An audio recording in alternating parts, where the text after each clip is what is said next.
Hoy nos vamos a meter de lleno en uno de los rituales más antiguos y, la verdad, más fascinantes de la Biblia, el Holocausto, tal como se describe en el libro de Levítico. Vamos a explorar qué significaba para los antiguos israelitas y, sobre todo, cómo ese simbolismo tan profundo resuena todavía miles de años después. Venga, vamos al lío. La pregunta que lo enmarca todo, la que nos hacemos casi de inmediato, es esta. ¿Por qué un Dios de amor pediría algo como un sacrificio sangriento? Es que, a primera vista, choca, ¿verdad? Parece una contradicción en toda regla. Pero bueno, como vamos a ver, detrás de este rito hay una lógica teológica súper profunda. Para empezar, seamos sinceros. Los rituales del libro de Levítico nos pueden parecer muy lejanos, incluso un poco raros, vistos desde hoy. Pero ojo, no eran actos porque sí, no eran arbitrarios. Eran en el fondo una herramienta pedagógica, una forma muy visual en la que Dios le enseñaba a su pueblo qué significaba la santidad y cómo relacionarse con él. Y es que la idea central era esta. El sistema de sacrificios funcionaba como una lección práctica, muy potente. Le enseñaba a la gente que el pecado no es una tontería, que no es algo trivial. Tiene consecuencias, un coste altísimo, y para restaurar esa comunión con Dios hace falta un acto muy serio de arrepentimiento y de reparación. Entonces, ¿cómo ima esto exactamente? Pues mira, el ritual del Holocausto tenía 5 pasos muy concretos, y cada uno con un simbolismo tremendo. Primero, la persona que hacía la ofrenda traía un animal macho perfecto, sin un solo defecto. Segundo, ponía su mano sobre la cabeza del animal. Tercero, el animal era sacrificado. Cuarto, el sacerdote cogía la sangre y la rociaba por todo el altar. Y quinto, el detalle clave que definía el holocausto, el animal entero, todito, se consumía por el fuego. Muy bien, ya hemos visto el qué. Ahora vamos a meternos en el por qué. Vamos a profundizar un poco más en cuál era el propósito real que había detrás de cada uno de esos gestos. Aquí está la clave de todo el asunto, el concepto de sustitución. El sacrificio era, en esencia, un acto simbólico, donde el animal, por así decirlo, ocupaba el lugar del pecador. Pagaba, de forma representativa, el castigo que el pecado merecía, y al hacerlo abría la puerta al perdón y a poder restaurar esa relación con Dios. Y claro, esto tenía un montón de lecciones implícitas. No era un rito vacío y ya está. Enseñaba a tener reverencia ante un Dios santo, a someterse a sus mandatos. Recordaba constantemente el precio tan alto del pecado. Además, era una forma de demostrar el compromiso sincero de la persona. Y fíjate, convertía la adoración en una experiencia total, que implicaba la vista, el oído, el olfato, todos los sentidos.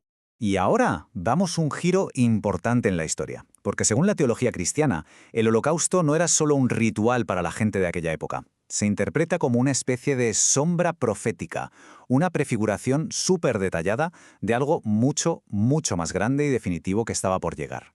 Y esa sombra encuentra su realidad, su cumplimiento, en la figura de Cristo. De hecho, el argumento central de todo este análisis es que cada detalle del holocausto, cada uno de los pasos del ritual, encuentra su culminación perfecta y final en la persona y el sacrificio de Jesús. Vamos a ver cómo encajan las piezas, punto por punto. Levítico exigía un macho sin defecto, que simbolizaba la perfección moral. Pues bien, el Nuevo Testamento describe a Jesús como el Cordero sin mancha y sin contaminación, es decir, sin pecado. Él es esa ofrenda perfecta que la santidad de Dios requiere. Otro detalle, el ritual especificaba que la ofrenda tenía que ser voluntaria. Esto tiene un eco directo en las palabras de Jesús en el Evangelio de Juan, cuando dice que Él entrega su vida por su propia voluntad. No fue una víctima pasiva, para nada, sino un agente activo en su propio sacrificio. Y esto es alucinante. El gesto de poner la mano sobre la cabeza del animal simbolizaba dos cosas: identificación y transferencia. Era como decir, este animal muere en mi lugar, por mí. Pues bien, esto es un reflejo calcado de la profecía de Isaías, que dice que Dios cargó sobre su siervo el pecado de todos. Hablemos de la sangre. En el Antiguo Testamento, la sangre del animal cubría el pecado. Era como una solución temporal, algo que había que repetir una y otra vez. La gran diferencia, como señala el libro de Hebreos, es que la sangre de Cristo no solo cubre, sino que quita el pecado, y lo hace de forma definitiva, para siempre. Recordamos que el holocausto se quemaba por completo, la frase era «todo sobre el altar». Esto simbolizaba una entrega total, sin guardarse nada. Y esto es una ilustración brillante de la obediencia de Cristo, que, como dice la carta a los Filipenses, se entregó por completo, siendo obediente hasta el final, hasta la muerte. Hay una expresión que se repite mucho en Levítico. El humo del sacrificio era un olor grato para Dios. Esto quería decir que la ofrenda era aceptada. Pues de una forma muy parecida, el Nuevo Testamento describe el sacrificio de Cristo como una ofrenda de olor fragante, que simboliza la total aceptación y satisfacción del Padre. Y por último, el fuego.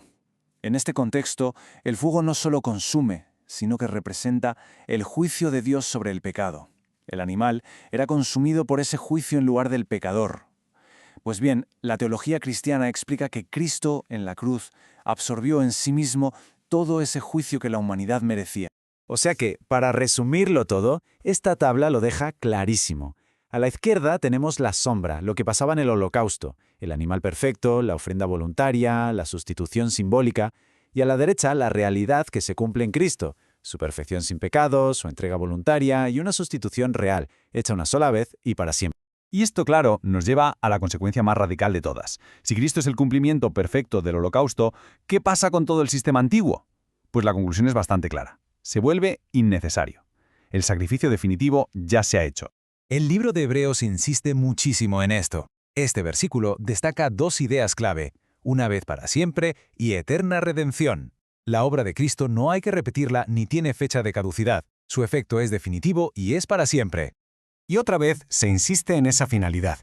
El sacrificio se presenta una vez para siempre, no solo como un momento en el tiempo, sino como el punto culminante de la historia, diseñado para, literalmente, quitar de en medio el pecado de forma absoluta. Y una última vez para que la implicación personal quede bien clara. Una vez para siempre. Es a través de esa única ofrenda que se produce la santificación, la consagración de los creyentes a Dios. El efecto es completo y es personal. Entonces, a ver, si todo el sistema de sacrificios de animales se ha terminado, ¿significa que la idea de sacrificio ha desaparecido del todo de la fe? Pues no, no exactamente. Lo que hace es cambiar de forma. Pasemos a ver cuál es la respuesta que se espera a este sacrificio definitivo. El apóstol Pablo, en su carta a los romanos, le da una vuelta de tuerca al concepto.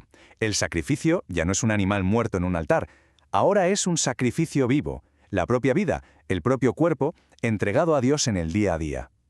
Pasa de ser un ritual externo a ser un compromiso interno y constante. Y todo esto nos deja con una pregunta final para darle vueltas. Si el sacrificio perfecto, el holocausto definitivo, ya se ha realizado por nosotros, ¿qué significa hoy vivir una vida como un sacrificio vivo?